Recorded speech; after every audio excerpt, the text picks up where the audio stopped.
Donc, bonjour tout le monde. Avant de commencer, je vais juste vous dire, je voulais pousser un peu l'expérience un peu plus loin ce matin. J'ai invité Victor en Moldavie à se joindre à nous autres, mais je l'ai invité un peu tard. Puis le dimanche, lui, le dimanche matin, il est à son église. Le dimanche après-midi, souvent, il va dans d'autres villages là, pour enseigner ou pour aider. Fait que si vous entendez quelqu'un se connecter à un moment donné que ça parle en roumain, là, ça risque d'être Victor. Mais roumain, voyons, Victor, il sait aussi parler en anglais. Fait que c'est pour ça que j'ai demandé s'il voulait venir avec nous autres ce matin. Je trouvais ça une idée intéressante.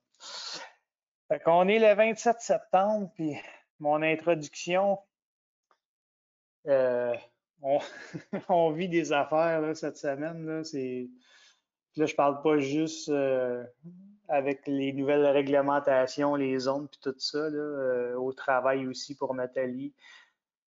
Puis je me disais, je pensais à François Bergeron, je sais pas si tout le monde ici avait vu sa pièce, là, le chef-d'œuvre, là. Et je pensais à Jésus qui dormait dans la barque. Puis avec tout ce qui se passe, là, on a toutes sortes d'opinions, toutes sortes de pensées, de voir les choses de manière différente. Mais je me suis dit, ce qui est le plus important, c'est... Oups, excusez. C'est ce qu'on souhaite. On a quelqu'un, Jésus, il dort pas là, dans la barque avec nous autres, là, mais il était là dans la barque avec ses disciples. Puis moi, ce que j'ai hâte, là, c'est qu'un grand calme se fasse à un moment donné. Mais on peut avoir ce grand calme-là en se réfugiant en notre Seigneur et Sauveur Jésus-Christ. Puis je pense que c'est important de toujours revenir à Jésus malgré les difficultés qu'on vit présentement. Euh, on nous demande des sacrifices. Je trouve que c'est pas des sacrifices qui sont difficiles à faire parce qu'on demeure quand même dans le confort de nos maisons. On manque de rien. Mais les sacrifices de ne pas se voir, puis de ne pas se rencontrer, puis de ne pas voir des spectacles de François Bergeron, par exemple, ben, c'est difficile. Puis en tant que chrétien, c'est pas facile, mais on n'est pas les seuls. On n'est pas la seule Église à vivre ce genre de situation-là. C'est un peu partout. Mais on doit se réfugier en notre Seigneur Jésus-Christ. Et là, on va peut-être avoir un plus grand calme, puis éventuellement, ben, on va revenir peut-être à la normale. Donc, pour nous aider à nous réfugier en Jésus-Christ, ben, Véro a préparé quelques chants ce matin, donc je laisse le micro à Véro. Bon matin, frères et sœurs.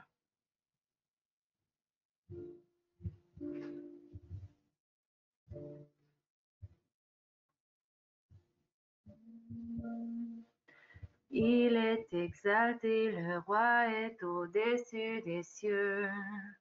Je veux le louer, il est élevé, à jamais exalté, et je loue son saint nom.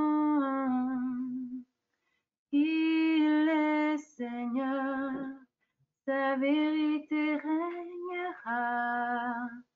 Tout l'univers se réjouit dans son saint nom. Il est exalté, le roi est au-dessus des cieux. Il est exalté, le roi est au-dessus des cieux.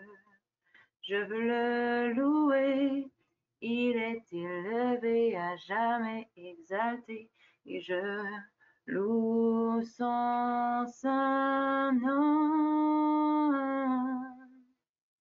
Il est Seigneur, sa vérité régnera.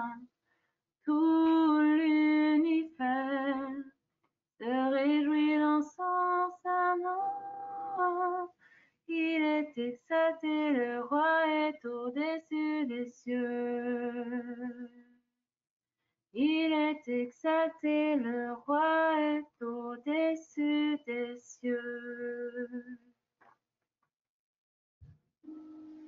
Je louerai l'Éternel de tout mon cœur. Je louerai l'Éternel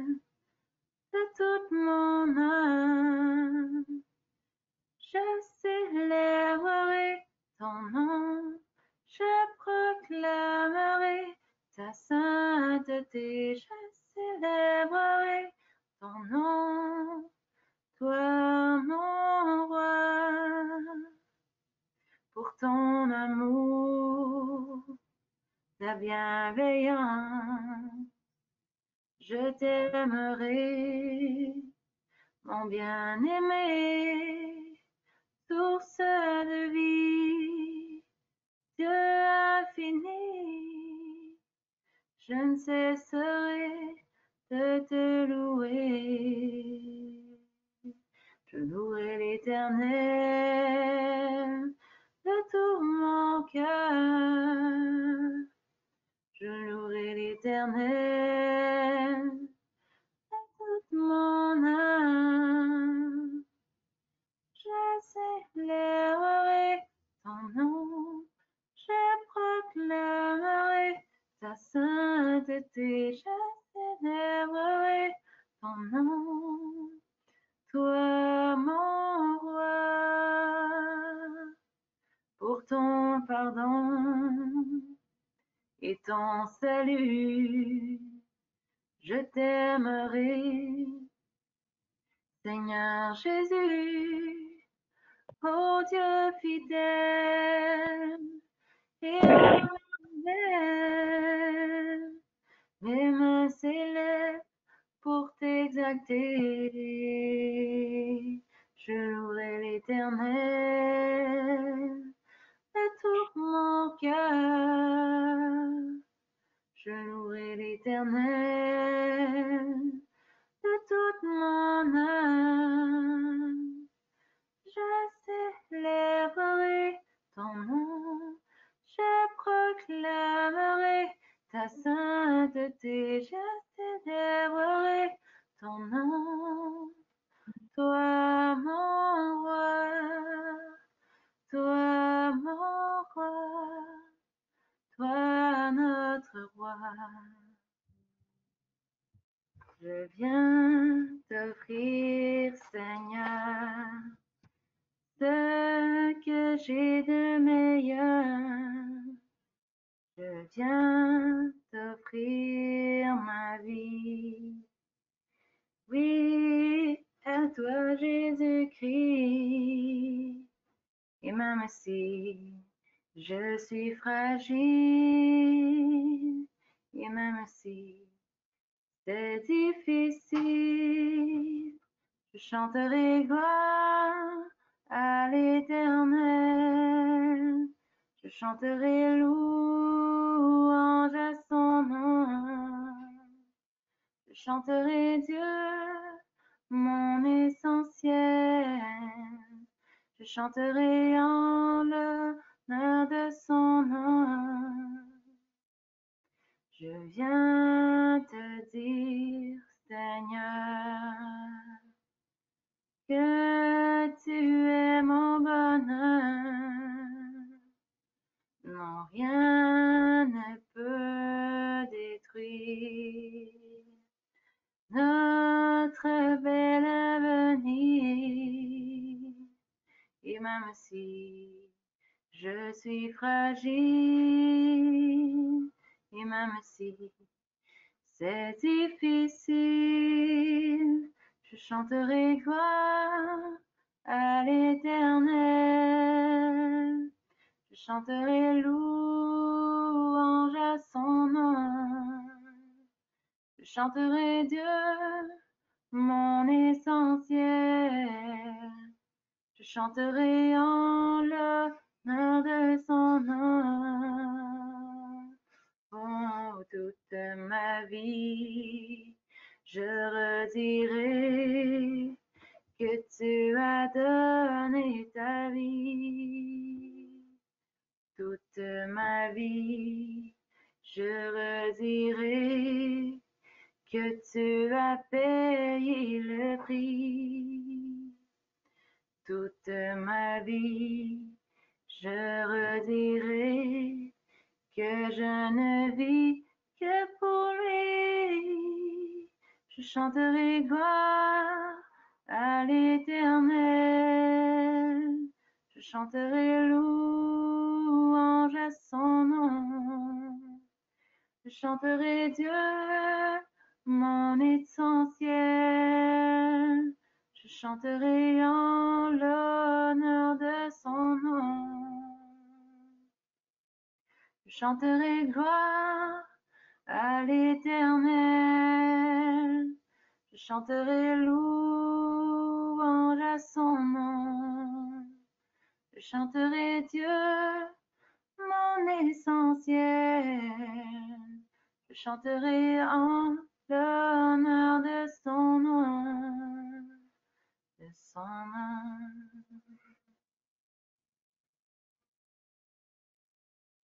Merci, Véronique.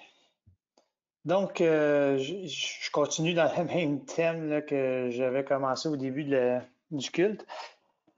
Donc, quand Dieu s'adressait à des êtres humains via les anges, là, souvent les premières paroles là, que les anges disaient, c'était Ayez pas peur, soyez sans crainte. Parce que c'est sûr que l'apparition d'un ange, ça devait quand même être assez impressionnant pour ça. Et quand Jésus est ressuscité, c'est ça qu'il faut se rappeler, quand Jésus est ressuscité, l'ange qui est apparu aux femmes qui étaient là au tombeau, ben, une des premières choses qu'il a dit, c'est soyez sans crainte. Notre Seigneur est ressuscité, on peut se confier en lui, on a la parole de Dieu, on a des frères et des sœurs, puis on va retrouver notre réconfort en nos frères et sœurs, et surtout en Jésus, notre Seigneur et Sauveur. Donc, soyons sans crainte. Pour le repas du Seigneur, on se rappelle tout ce que Jésus a fait pour nous. Et là, ben, je ne sais pas si vous avez repris le rythme, là, si vous êtes prêts. C'est peut-être le temps de courir dans la cuisine, aller chercher peut-être du jus de raisin et du pain.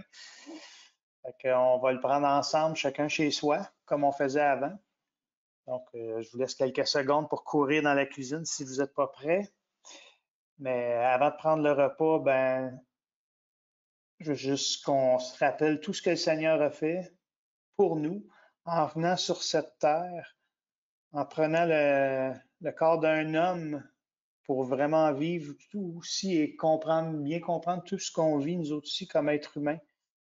Et il s'est sacrifié lui-même il a donné son corps en pleine conscience, en pleine connaissance de cause pour pardonner nos péchés et rétablir la relation avec son Père, le Dieu créateur, pour tous les hommes qui veulent bien se confier dans lui. Donc, je vais prier, puis on va prendre le repas du Seigneur. Seigneur, merci encore pour ton sacrifice à la croix. Merci, Seigneur, de t'être humilié pour nous donner, par ton sacrifice, accès à nouveau à Dieu, le Créateur de tout l'univers, Seigneur.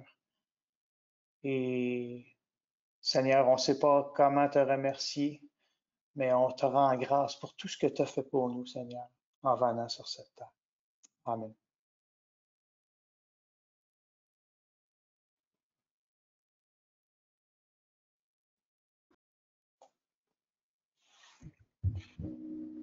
L'agneau est digne, l'agneau est digne, l'agneau immolé, il est digne, à lui la puissance, la richesse,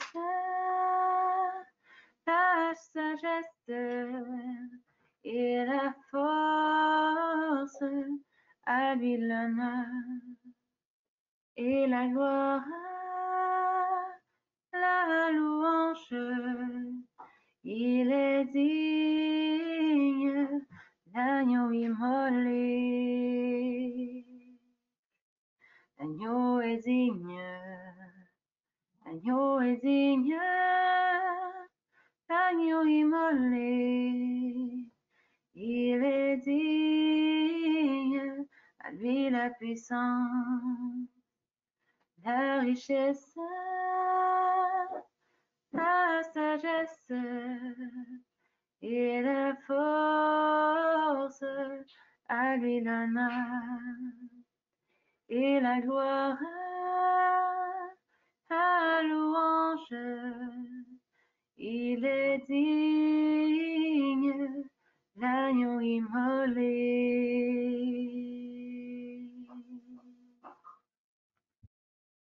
Merci beaucoup, Véro.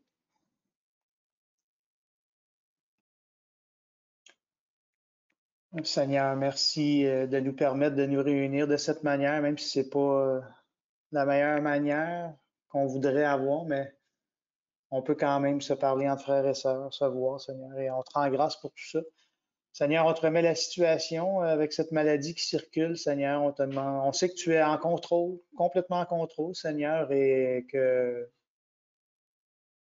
tu vas gérer cette situation-là selon ta volonté. On te demande de bénir les équipes qui font de la recherche pour trouver un médicament ou un vaccin, Seigneur. Si c'est ta volonté, on te remet tout ce qui se passe, Seigneur, de protéger les gens, de faire en sorte que les personnes âgées soient quand même, fassent attention et soient protégées de cette maladie qui est très dangereuse, Seigneur. Merci encore de nous bénir, de nous permettre d'être ensemble et de prier le Dieu créateur de l'univers, Seigneur. Merci pour tout ce que tu fais pour nous. Amen. Donc, je vais passer la présentation à Luc. J'ai pas de partage, j'ai pas d'annonce, j'ai pas rien reçu. J'imagine que Luc, s'il y a des annonces, il va les faire. Je veux juste vous dire que Victor vient de m'écrire, puis il va pouvoir être là dans une quinzaine de minutes. Donc, ce que j'ai dit, c'est qu'après notre rencontre, il pourrait être en ligne avec nous autres, là, s'il veut nous parler là, tantôt. Fait que si vous le voyez apparaître là, dans les participants, ben, c'est Victor qui est en Moldavie qui va se brancher dans quelques minutes. Mais je lui ai dit que ça serait après le message. Donc, Luc, je te cède. Alors, bonjour, frères et sœurs. C'est bon de voir que vous êtes branchés et que vous êtes prêts à entendre la parole ce matin. Alors, laissez-moi un instant, j'essaie de démarrer. Alors, la voici. Bien sûr, nous devons nous adapter. Ce sont des temps d'adaptation et ce n'est pas toujours facile, mais grâce à Dieu, il nous donne cette capacité-là de nous adapter. Quand on regarde l'histoire de l'homme, de bien des façons, dans des temps de guerre, dans des temps de catastrophes naturelles, dans des temps de pandémie, mais il a donné à l'homme de s'adapter du mieux qu'il pouvait, et puis les ressources qu'il place à notre disposition, elles sont grandes. Et une de ces ressources, bien sûr, c'est la parole pour nous encourager, nous exhorter et puis nous édifier. Alors, ce matin, nous sommes dans Jacques. Je continue nos études dans le livre de Jacques.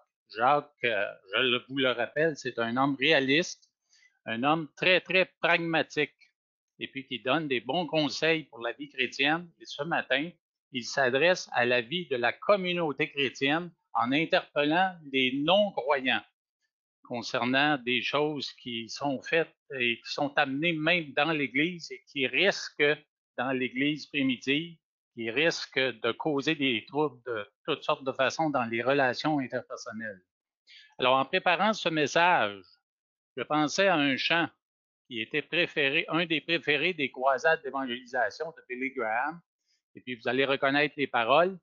Le refrain, c'est « Tel que je suis, sans rien à moi, sinon ton sang versé pour moi, et ta voix qui m'appelle à toi, agneau de Dieu, je viens, je viens. » Un des couplets dit « Tel que je suis, bien vacillant, en proie au doute à chaque instant, lutte au dehors et crainte au dedans.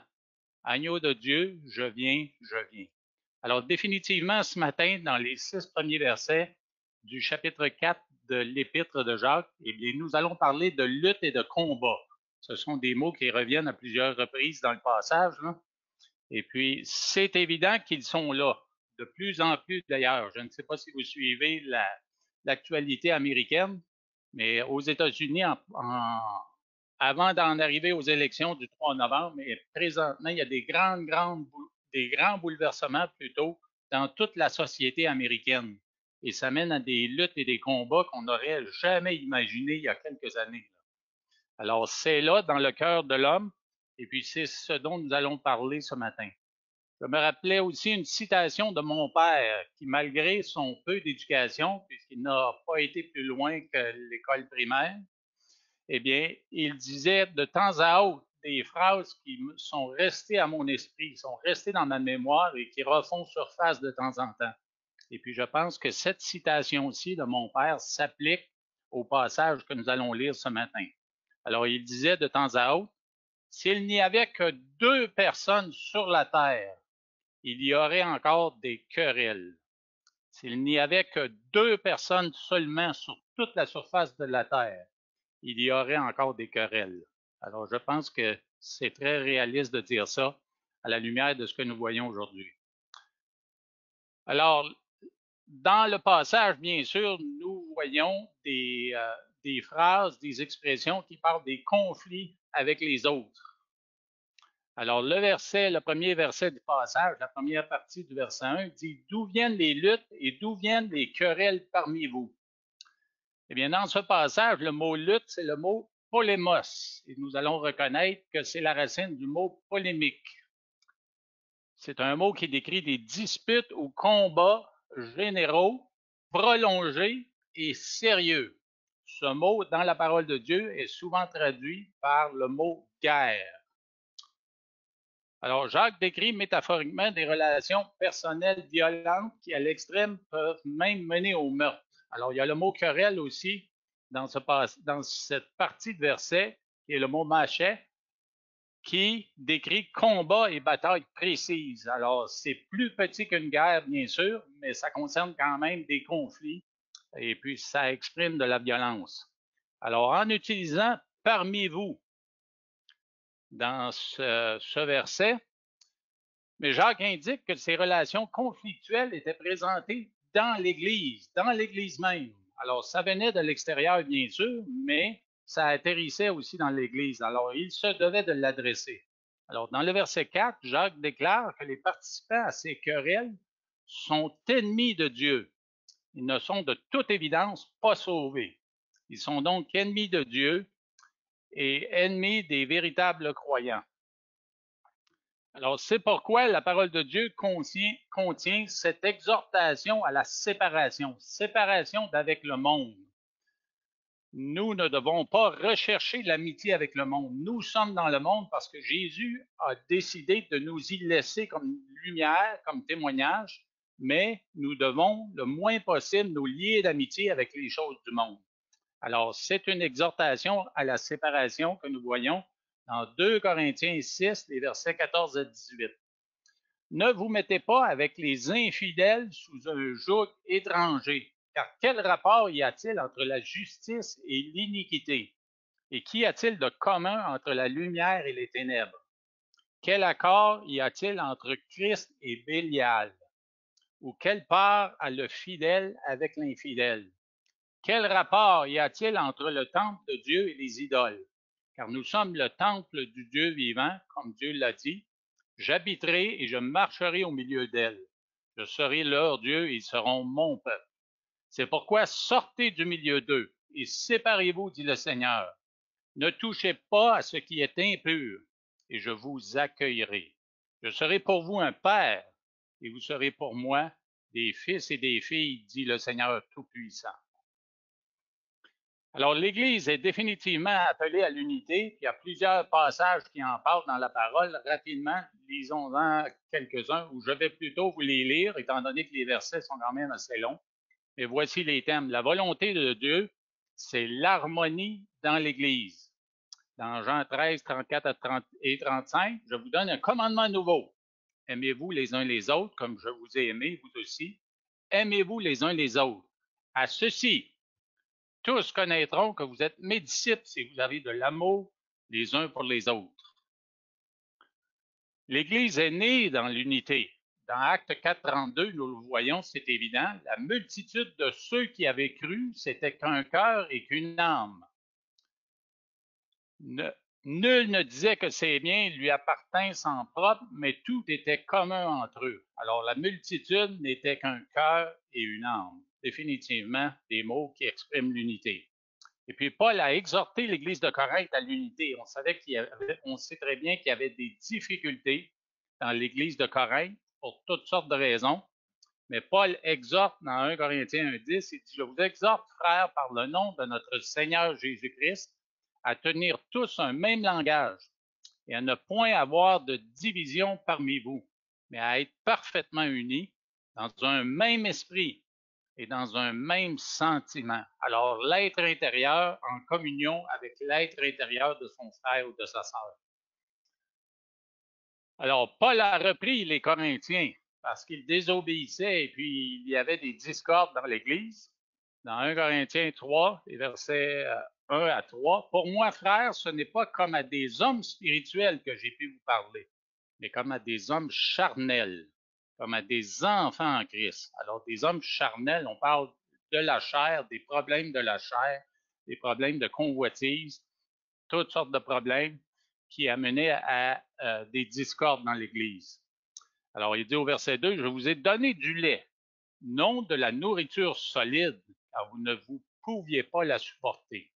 Et vous ne le pouvez pas même à présent parce que vous êtes encore charnel. » Au verset 3, « En effet, puisqu'il y a parmi vous, voyez-vous, le résultat de ces jalousies, ou plutôt le résultat de ces problèmes intérieurs spirituels, c'est la jalousie des disputes.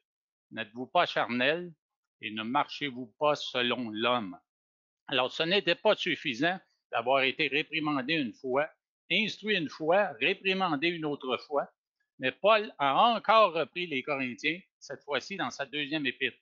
Et puis là, vraiment, il n'y va pas avec le dos de la cuillère. Alors, car je crains de ne pas vous trouver à mon arrivée tel que je voudrais et d'être moi-même trouvé par vous tel que vous ne voudriez pas. Je crains de trouver des querelles, des jalousies, des animosités, des cabales, des médisances, des calomnies, de l'orgueil, des troubles. Je crains qu'à mon arrivée, mon Dieu ne m'humilie à nouveau à votre sujet et que je n'ai à pleurer sur plusieurs de ceux qui ont péché précédemment et qui ne se sont pas repentis de l'impureté, de l'impudicité et des dissolutions auxquelles ils se sont livrés. Alors, l'Église est appelée à l'unité, mais parce que le monde fait son entrée dans l'Église, puis on le permet jusqu'à un certain point, eh bien, ça cause toutes sortes de problèmes charnels. Le monde charnel entre dans l'Église, puis il faut être vigilant, continuer de combattre et rester éveillé afin que nos familles soient protégées et que l'Église aussi soit protégée.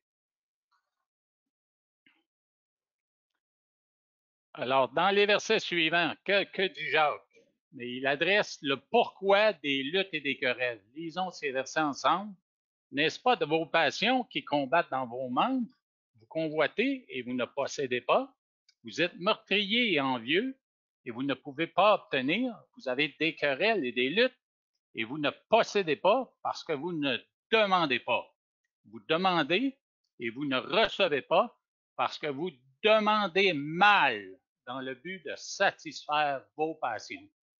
Alors, l'amour du monde ne crée pas seulement des conflits avec les autres, mais il crée aussi des conflits à l'intérieur de la personne charnelle elle-même.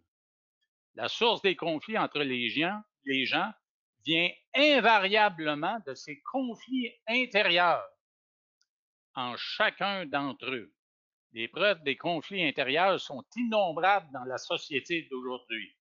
Il y a la prolifération de psychologues, de psychiatres, de conseillers, de thérapeutes de toutes sortes. Les cliniques de traitement d'un grand nombre de désordres affectifs se multiplient. Il y a les problèmes de plus en plus nombreux de toxicomanie, de violence et d'abus dans les foyers. La multiplication des crimes horribles, des cas d'alcoolisme et de suicide fournit amplement de preuves que les désordres personnels ont atteint un point qui est critique. Alors, Jacques, dans son étude sur ces problèmes intérieurs qui arrivent dans l'Église, il parle de l'impatience, frustration, la colère et l'hostilité qui étaient présents. Alors, c'est la même chose encore aujourd'hui, non seulement dans les foyers et les rues des villes, mais elles le sont aussi sur les autoroutes, où les conducteurs ont recours à des gestes obscènes, des manœuvres dangereuses et même des armes à feu quelquefois. Alors, ces problèmes relationnels confirment hors de tout doute la réalité des luttes intérieures des humains. Alors, ce que Jacques considère, il considère dans 4.1b un désir non maîtrisé, Deuxièmement, un désir non réalisé. Et puis finalement, un désir qui est égoïste. Alors, regardons plus en détail. N'est-ce pas de vos passions qui combattent dans vos membres? Alors, le mot passion, c'est le mot hédonon, duquel nous tirons le mot hédonisme ou hédoniste. Et puis, on sait très bien que hédoniste, c'est quelqu'un qui a des désirs personnels qu'il ne peut maîtriser ou qu'il ne veut maîtriser, qui cherche à assouvir chaque passion ou envie, qui promet quelque satisfaction ou quelque plaisir sensuel. Alors, dans le Nouveau Testament, ce mot a toujours un sens négatif et impie. Alors, nous parlons de quelqu'un qui est passionné souvent de manière positive. Puis ça peut l'être définitivement si quelqu'un est passionné pour le Seigneur, passionné pour l'étude de la parole de Dieu et passionné pour avoir de la compassion pour les gens autour. D'ailleurs, le mot compassion contient le mot passion. Mais quand c'est question d'assouvir ses propres besoins, ses propres désirs, mais là, il y a définitivement un problème. Alors, ce désir-là, tel qu'il est décrit par Jacques, mais c'est un désir d'assouvir ses passions et ça vient de l'égoïsme. C'est la source en est l'égoïsme. Il s'oppose à Dieu et à sa parole. Alors, ce sont des passions naissant de l'égoïsme et tout ça s'oppose à Dieu et à la vérité de sa parole. Rappelons-nous le processus de tentation auquel nous sommes régulièrement soumis. Et puis nous l'avons étudié dans le premier chapitre de Jacques où il était question du test des tentations que Dieu permettait dans nos vies afin que nous puissions montrer sa gloire et puis fortifier notre foi. Alors, premièrement, il y a l'âme troublée de toutes sortes d'émotions devant un objet, une personne ou une personne de tentation. Alors ensuite, il y a l'esprit qui a dans notre être intérieur où siège l'intelligence qui est poussée à justifier le désir mauvais et à le considérer. Éventuellement, c'est le cœur qui prend la relève, qui est le siège de la volonté, qui finit par planifier volontairement les étapes de l'accomplissement du désir. Et finalement, le corps, lui, esclave de l'homme intérieur, finalement se soumet et chute.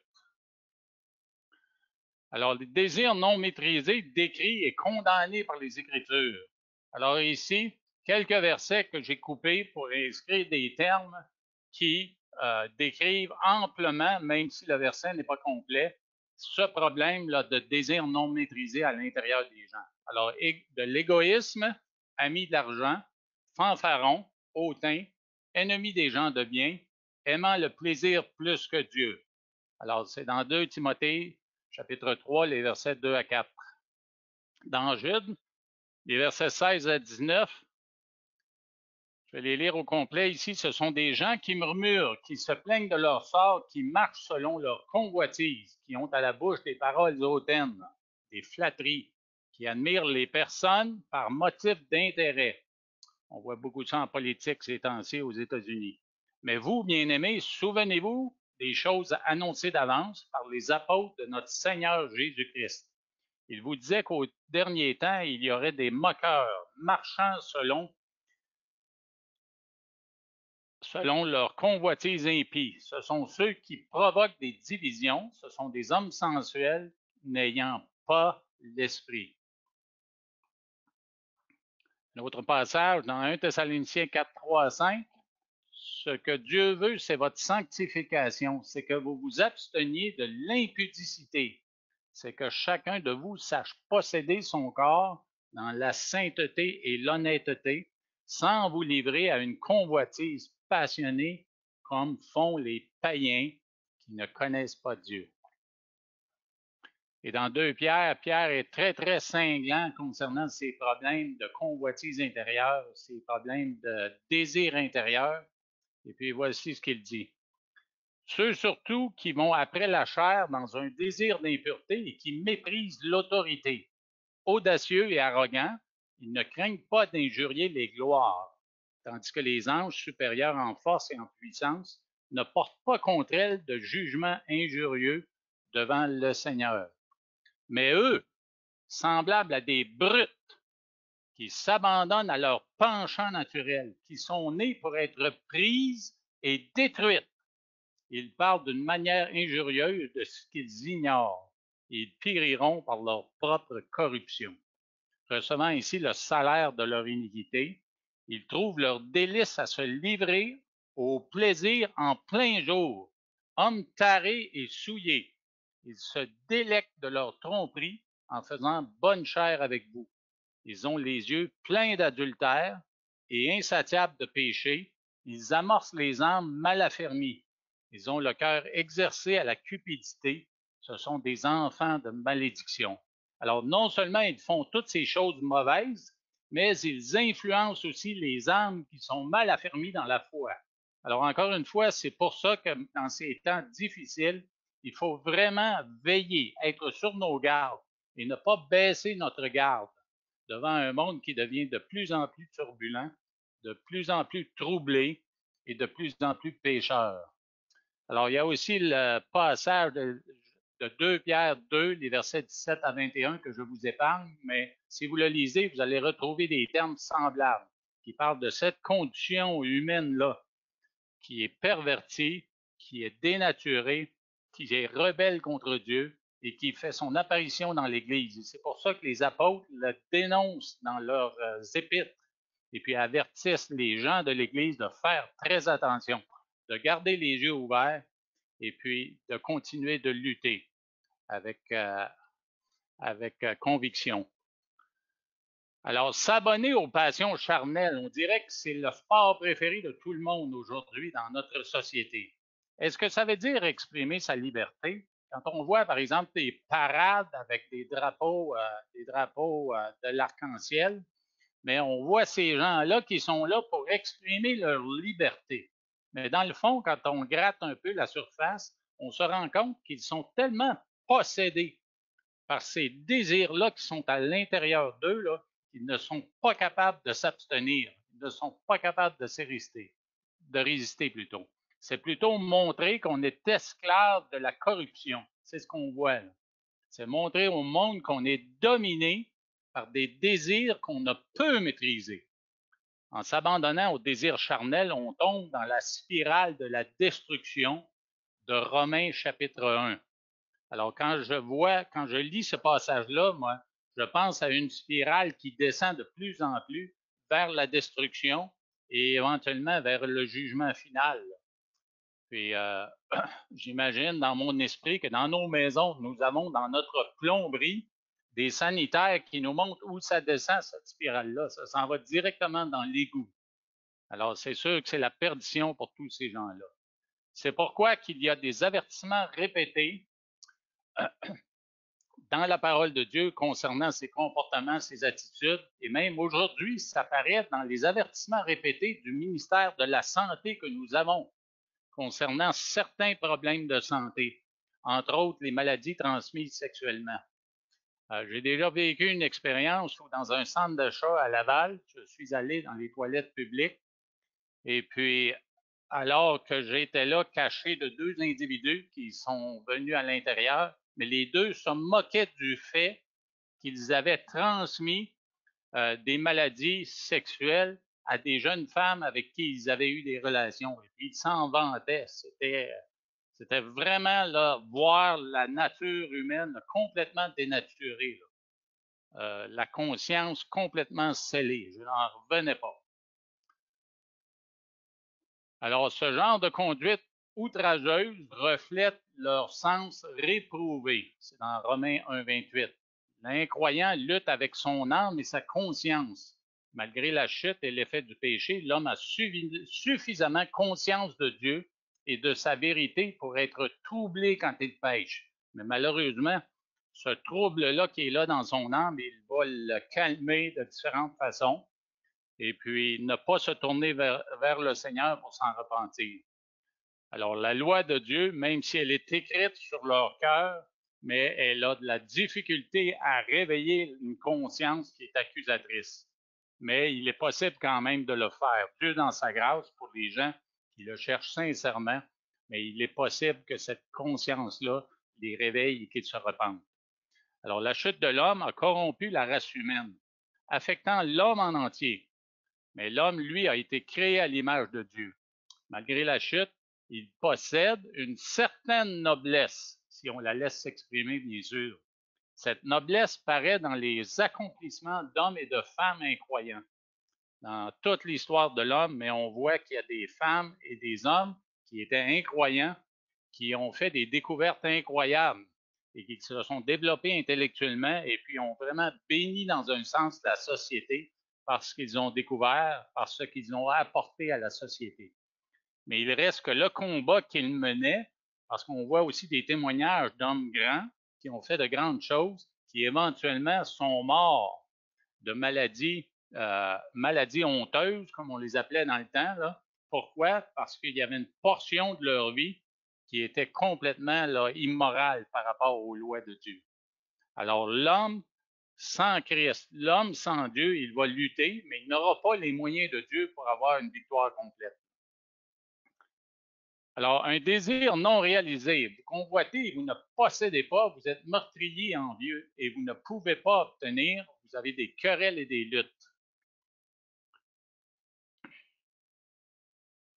Alors, quand les désirs intérieurs pour les mauvaises passions sont frustrés et non réalisés, ils combattent aussi à l'extérieur. Convoiter, c'est le mot epithumeo, qui montre un désir ou une aspiration quelconque. Dans le contexte ici, Jacques n'exprime pas ce que c'est exactement que la convoitise. C'est une convoitise, pourquoi exactement? Mais sa nature dans le verset n'a pas tellement d'importance, puisque ce sur quoi Jacques met l'emphase, c'est le fait qu'il veut faire comprendre, c'est la réaction visible à l'extérieur qui est violente, parfois même meurtrière, de celui dont le désir reste insatisfait. Par exemple, les pharisiens qui désiraient être admirés et respectés et qui perdaient de plus en plus l'admiration du peuple à cause de ce que Jésus déclarait à leur sujet. Eh bien, ils ont fini par développer cet instinct meurtrier à l'intérieur pour se débarrasser de lui et éventuellement le tuer. Alors, l'adjectif meurtrier, ça peut inclure une haine meurtrière, ça peut inclure un comportement destructeur et même le suicide. Quand quelqu'un ne peut obtenir ce qu'il convoite, que ce soit la réputation, le prestige, la satisfaction sexuelle, l'argent, le pouvoir, l'évasion dans la toxicomanie, le succès, les biens, l'affection d'une autre personne ou quoi que ce soit d'autre, le résultat est souvent catastrophique pour les autres et toujours destructeur pour cette personne-là. Alors, dans Genèse 19, 11, c'est un passage particulier où on parle des habitants de Sodome qui sont venus vers Lot pour s'emparer des visiteurs qu'il avait dans sa maison, qui étaient des anges, pour avoir des relations avec eux. Et puis, ces anges-là ont fait en sorte que ces gens-là, de l'extérieur, avec le comportement immoral, mais ils se sont retrouvés aveugles soudainement. Mais le verset dans lequel ça apparaît, ça dit que les gens ont continué de faire pression contre la porte ou de chercher la porte pour continuer dans ce comportement-là. Alors, c'est vraiment extraordinaire la puissance de ces désirs qui sont non réalisés, qui sont là à l'intérieur de nous. Alors, Absalom, lui, désirait tellement régner sur Israël qu'il était même prêt à tuer son père David. Et puis, comme dernier exemple, Achitophel, qui était un conseiller de David et d'Absalom. Lui, il espérait la gloire de régner aux côtés d'Absalom. Quand il a vu que ça n'arriverait pas, mais qu'est-ce qu'il a fait? Il s'est frustré, il était tellement frustré et indigné qu'il se tua par strangulation. Alors, la forme nominale du mot envieux, mais ça s'est traduit par le zèle. Donc, c'est de ce mot-là, zélo, que nous trouvons zèle et zélote. Alors, ce mot sous-entend un sentiment de désir plus fort et pratiquement ou quasiment irrésistible. Quand quelqu'un nourrit des désirs aussi pressants sans pouvoir obtenir ce qu'il convoite, il a des querelles et des luttes. Dans les conflits conjugaux, familiaux, professionnels, nationaux, même internationaux, sont tous des résultats de convoitises et d'envies personnelles insatisfaites. Dans la version français courant, dans laquelle on retrouve l'expression « et alors » qui est utilisée, la relation cause à effet est encore plus évidente. Convoiter, ne pas posséder et ne pas pouvoir obtenir, et alors ça produit devenir meurtrier, envieux et initier querelles et luttes. Alors, Jacques avertissait l'Église de faire attention à ce comportement du monde, et ça se reflète aussi dans l'Église. Dans 1 Jean, un passage que j'aime beaucoup, 3 versets vraiment que j'aime beaucoup, 1 Jean chapitre 2, il exprime justement ces convoitises-là qui se retrouvent sous 3 aspects dans la convoitise humaine. N'aimez point le monde ni les choses qui sont dans le monde. Si quelqu'un aime le monde, l'amour du Père n'est point en lui. Car tout ce qui est dans le monde, la convoitise de la chair, la convoitise des yeux et l'orgueil de la vie ne vient point du Père, mais vient du monde et du diable. Et le monde passe, et sa convoitise aussi, mais celui qui a fait la volonté de Dieu demeure éternellement. Alors, c'est aussi d'un désir égoïste. Et vous ne possédez pas parce que vous ne demandez pas. Vous demandez et vous ne recevez pas parce que vous demandez mal dans le but de satisfaire vos passions. Alors, l'utilisation par Jacques de vous et de vos indique clairement que dans l'Église primitive, plusieurs gens charnels s'adonnaient à ces comportements empreints d'égoïsme et de convoitise. Pour en arriver à son idée d'égoïsme, Jacques commence par écrire aux croyants charnels, « Vous ne possédez pas parce que vous ne demandez pas. » Alors, bon nombre ne pensent même pas demander à Dieu parce qu'ils se considèrent autosuffisants, parfaitement capables d'avoir soin d'eux-mêmes. Ils croient être capables d'avoir soin d'eux-mêmes et de combler eux-mêmes tous leurs besoins et leurs désirs grâce à leur propre sagesse, leur propre puissance et leurs propres efforts. Parce qu'ils ne croient pas que Jacques 1,17, ils ne demandent pas. Jacques 1,17 dit « Toute grâce excellente, tout don parfait descend d'en haut, du Père des Lumières, chez lequel il n'y a ni changement, ni ombre de variation. » Donc, ils ne pensent même pas à demander. Beaucoup d'incroyants demandent des choses à Dieu, toutes sortes de choses. Jacques décrit qu'ils le font de la mauvaise manière. Dans le verset 3, vous demandez et vous ne recevez pas parce que vous demandez mal, dans le but de satisfaire vos passions. Il demande de manière égoïste. Dieu veut que nous demandions avec la bonté et la grâce, plutôt que la bonté et la grâce de Dieu soient magnifiées pour l'amour de sa gloire et de son honneur. Nous devons demander de manière à voir sa volonté divine s'accomplir, mais non pas que notre volonté humaine, impie et égoïste, s'accomplisse. Alors, le verbe demander signifie littéralement plaider, supplier et implorer. Jacques l'utilise dans son épître au chapitre 1, les versets 5 à 6, où il dit de demander, mais de le demander avec sagesse, ou plutôt de demander la sagesse si on en manque. Alors qu'on la demande à Dieu, qui donne à tous simplement et sans reproche, et elle lui sera donnée, mais qu'il la demande avec foi. Alors il dit de demander cette sagesse-là, et de le faire selon la volonté de Dieu, de le faire avec foi. Alors Jacques fait allusion aux motifs qui sont mauvais. La mauvaise motivation est le désir d'utiliser les dons de Dieu pour satisfaire ses passions. Alors je réalise de plus en plus, en témoignant aux gens avec qui les gens qui m'entourent, les gens que je rencontre, qu'ils sont prêts à accepter les bénédictions de Dieu, mais ils ont beaucoup de difficultés à se repentir de leurs péchés. Alors, on voit que c'est l'approche que Jésus a utilisée quand il a approché la Samaritaine au puits. Il lui a parlé de cette eau-là, cette eau vive-là que Dieu pouvait lui donner. Mais par la suite, il lui a demandé de considérer sa vie de péché avec un homme et des autres hommes qu'elle avait eus auparavant. Alors, elle a été assez sensible pour réaliser qu'elle devait le faire. Et je crois qu'elle s'est repentie. Là. Le témoignage qu'elle a donné à sa communauté le prouve. Mais c'est difficile aujourd'hui. C'est facile d'amener les gens à croire aux bénédictions que Dieu veut nous donner, mais de les amener à réaliser leurs péchés pour qu'ils se repentent vraiment devant le Seigneur et qu'ils aient cette tristesse-là intérieure, c'est plus difficile. Alors, le Fils prodigue est un exemple aussi de bénédiction dans sa vie qu'il a reçue du Père, mais qu'il a complètement gaspillé. Il a gaspillé son héritage.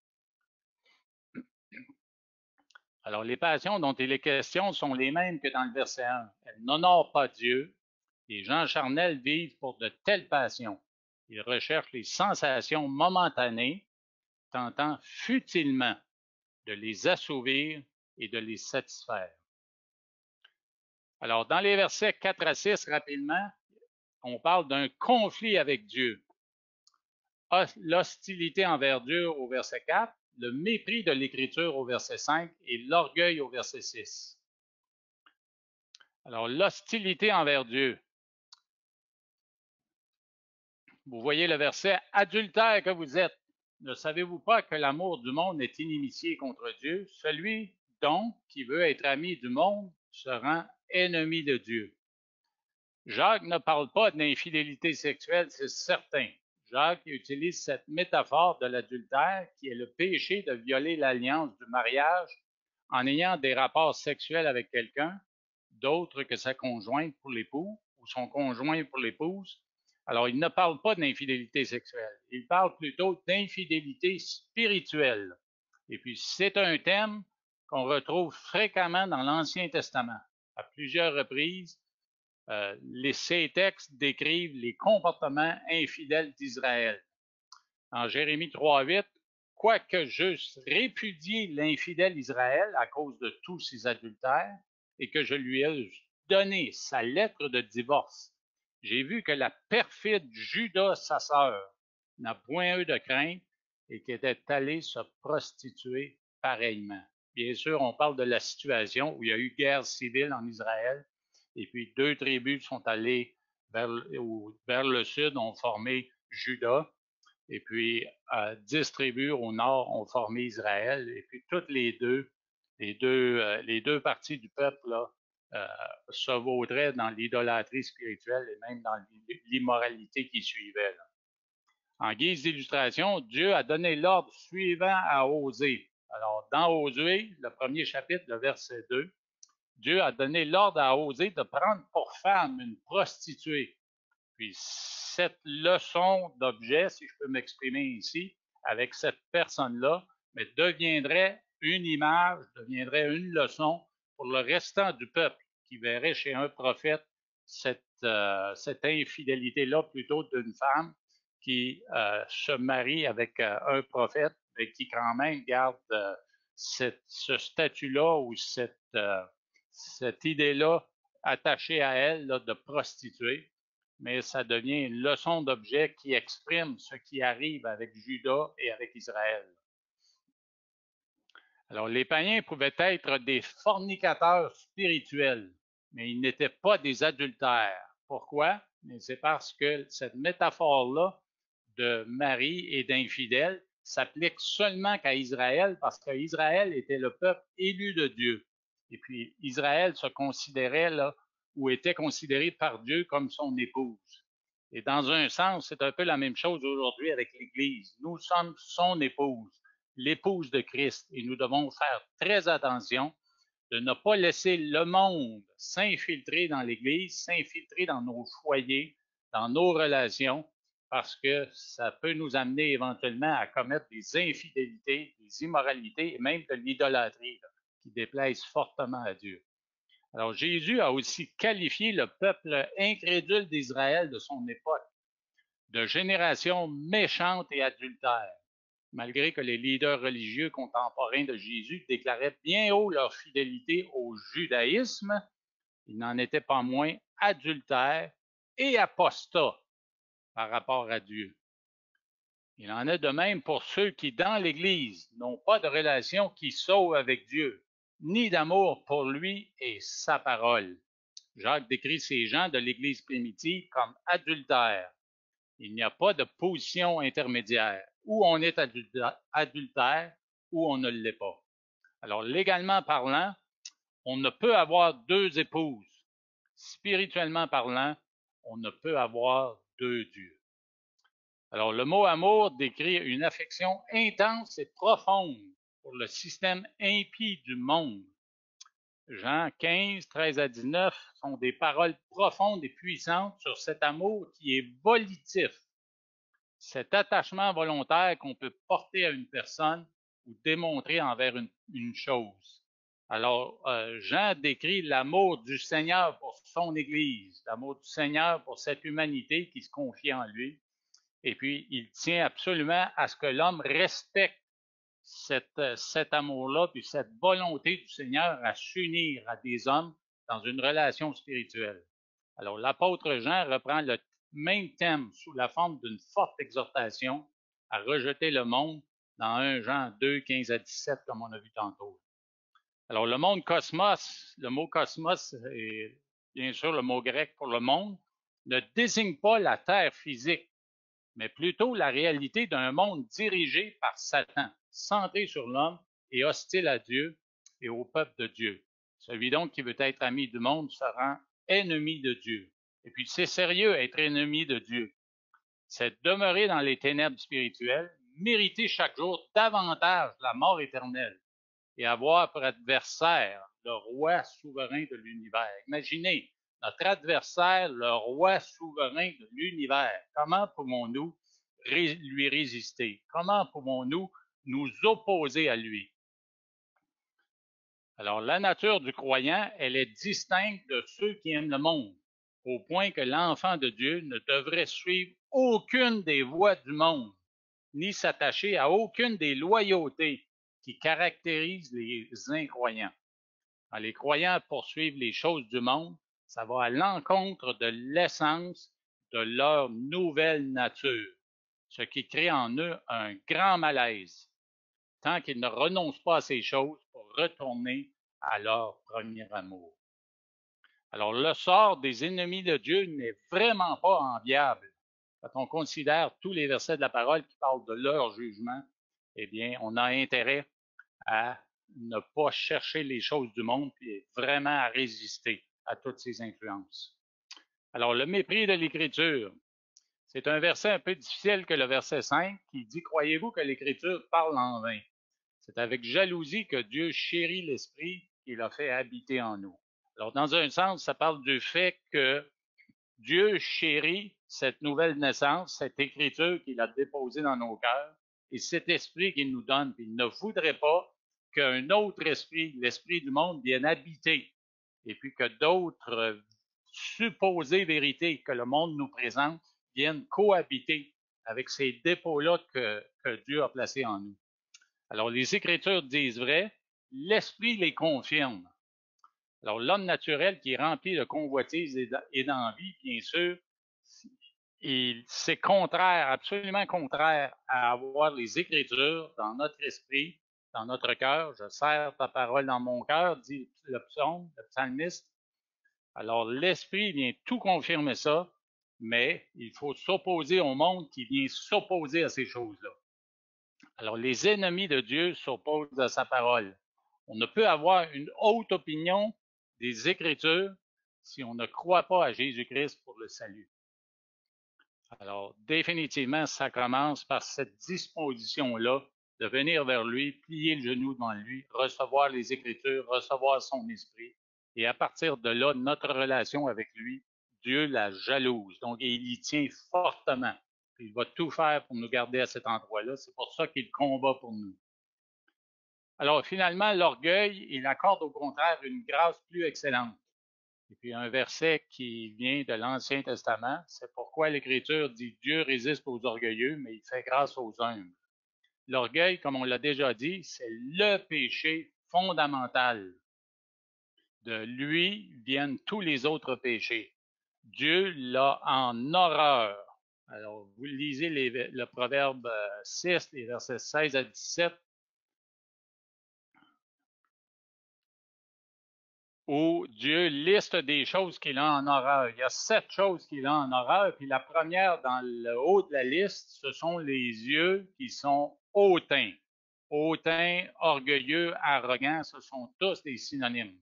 Alors Jacques présente le portrait de l'homme rebelle et orgueilleux qui se fait Dieu, non seulement par son égocentrisme, mais aussi par le culte qu'il voue à sa propre personne.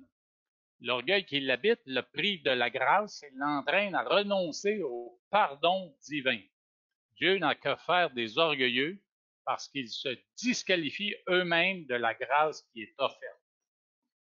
Alors, dans Ésaïe 66, verset 2b, il est écrit « Voici sur qui je porterai mes regards, sur celui qui souffre, qui a l'esprit abattu, sur celui qui craint ma parole. » C'est écrit dans l'Ancien Testament, je n'ai pas la référence avec moi, que Dieu aime les gens qui ont un cœur qui est contrit, un cœur qui est brisé, un cœur tendre dans lequel il peut déposer la semence de repentance pour nous amener à la connaissance de son salut. Dans les Béatitudes, dans Matthieu 5, le verset 3, « Heureux les pauvres en esprit, car le royaume des cieux est à eux. Tout comme l'orgueil est la racine de tout péché, l'humilité est la racine de toute justice. » Alors, 2 effets contraires. L'orgueil mène au péché, l'humilité mène à la justice. À la croix, la préoccupation de soi est remplacée par la préoccupation de la gloire de Dieu, notre volonté personnelle par l'Esprit de Dieu et sa volonté souveraine et bienveillante. D'ennemis que nous étions, à la croix, nous passons dans le camp de Dieu et nous devenons amis. Alors, soyons prudents et faisons certain que nous sommes amis de Dieu et que les gens que nous amenons à Christ, nous leur apprenons à devenir des amis de Dieu pour qu'ils puissent délaisser toutes les convoitises et les désirs qui sont humains, charnels et destructeurs. Alors, dans Jacques 4, les premiers 6 versets nous recommandent de tout faire pour ne pas être amis du monde. Et puis, à notre prochaine étude, nous verrons les versets 7 à 10, où nous sommes encouragés à tout faire pour devenir amis, devenir et rester, c'est-à-dire être amis de Dieu. Alors, mon encouragement pour vous aujourd'hui, eh bien, c'est dans ce monde où nous vivons toutes sortes de difficultés et d'épreuves et de tests qui nous amènent à considérer notre relation avec Christ, c'est d'être attentifs. Soyons attentifs à ce que Dieu veut nous dire. Soyons dans la parole, étudions la parole, et puis commettons-nous à le faire quotidiennement, régulièrement, et puis non pas juste une lecture de quelques versets et puis c'est fini, là. Mais commettons-nous à nous approcher de Dieu, devenir un grand ami de Dieu dans l'étude approfondie de sa parole et puis dans la communion avec nos frères, même si c'est plus difficile à cause de la pandémie. Les communications sont importantes. C'est là qu'on s'encourage les uns les autres à marcher dans la foi et puis à rester fidèles à Dieu. Alors, prions. Père Céleste, nous te remercions pour Jacques, qui est un homme pragmatique, comme nous avons dit au début, et très réaliste. Il voyait que dans l'Église, elle avait besoin d'encouragement, et puis il l'a encouragé de toutes sortes de façons à marcher dans la volonté de Dieu, et puis à montrer des fruits de leur repentance et des fruits de leur obéissance à la volonté du Seigneur. On te demande la même chose pour nous. Malgré les combats et les luttes que nous vivons à l'intérieur, nous savons que dans ta grâce, Seigneur, tu nous équipes et tu nous donnes les moyens de vaincre parce que nous sommes croyants, parce que nous t'avons donné nos vies, parce que nous sommes engagés à te suivre et que nous croyons en Jésus comme Sauveur. Nous savons que tu nous équipes et que nous pouvons avoir la victoire sur tous ces troubles émotionnels, sur ces pensées de nos esprits qui pourraient nous égarer, tous les pièges de l'ennemi et les pièges du monde. Alors, aide-nous à résister aux tentations du monde, car nous voulons te glorifier dans tout ce que nous faisons. Et nous pouvons le faire par ta grâce. Merci, Jésus. Amen.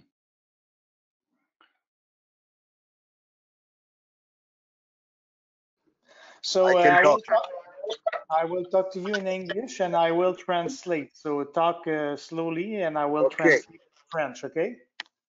Okay. So how is your family? We are doing great. Thank you. Praise God. So how did you live with COVID at home? Yes, it was something that we thought will not be for us, but we had some friends which visited us from Chisinau, from the capital city, and they were infected, and both of us we became sick with COVID-19, and for 2 days we had fever, and we have a doctor in the church. She gave us some medicines for 10 days. We used those medicines, and after 2 weeks staying home, we was healed. OK. So, bon, je vais traduire. Donc, ils ont été malades 2 semaines à la maison à cause de la COVID, tous les deux. Donc, Emilia puis Victor. Et il y a un médecin de leur église qui se sont occupés d'eux pendant ces 2 semaines-là. Donc, ils ont pu, après 2 semaines, retrouver leur santé. So, Victor, what are you doing now with in the villages around Nisporen? Okay, right now, today we had water baptism in Nisporen, and this afternoon we are planting a new church in Chorești. Okay. And now I am just, at the out of the village, Okay. going on my way home. OK. Donc, il y a eu un baptême ce matin il y a eu des baptêmes ce matin à son église, puis là, ils ont parti une nouvelle église à Tourès, là, je ne sais pas comment dire, comme il faut le nom du village. Ils sont de retour vers la maison, dans leur camion. Okay, and here in Chorești today, I met with a man. He has a building for sale, and we want to buy this building for the new church that we have. OK. Donc, ce qu'il dit Victor, c'est qu'ils ont rencontré un homme pour acheter un nouvel édifice, un building pour la nouvelle église qu'ils veulent implanter dans le village. And So how is your country with COVID now? It's very bad. It's one of the worst in the Europe. Okay. And every day we have like 700 infected. Okay. Like us now us too, we have around 700 adding every day. Donc, ce qu'il dit, Victor, c'est que ben ça va vraiment pas bien dans son pays au niveau de la COVID, puis que ça augmente très rapidement. Est-ce qu'il y a des besoins en lien avec les bâtiments? So, do you need something? Do you want to ask us something to help you with your church or the new church or whatever? Yes. Right now we want to buy a building in Chorești, and we have $10,000 to buy this one. A missionary from America, he's Assemblies of God, and his church decided to help us to buy. Okay. But this building doesn't have roof. It's a new building which used to be built on the time of communists with Russia. And since then, it's not finished, and we'll buy half of it. OK. Donc, ce que Victor dit, c'est qu'ils veulent acheter le building pour la nouvelle église. Il y a une église aux États-Unis qui les aide, qui leur ont fourni 10 000 $, mais le building, il n'y a pas de toit. Donc, il reste de l'ouvrage à faire. Là. So, can you talk to us about the church around Nisporen, Nicu and the other churches? Yes. Nicu, you've been in Dolna, which there is a house around. Next to the house is a kindergarten. Do you remember? Yeah. And there we started to build a new building because the old one on COVID-19, the rooms are too small.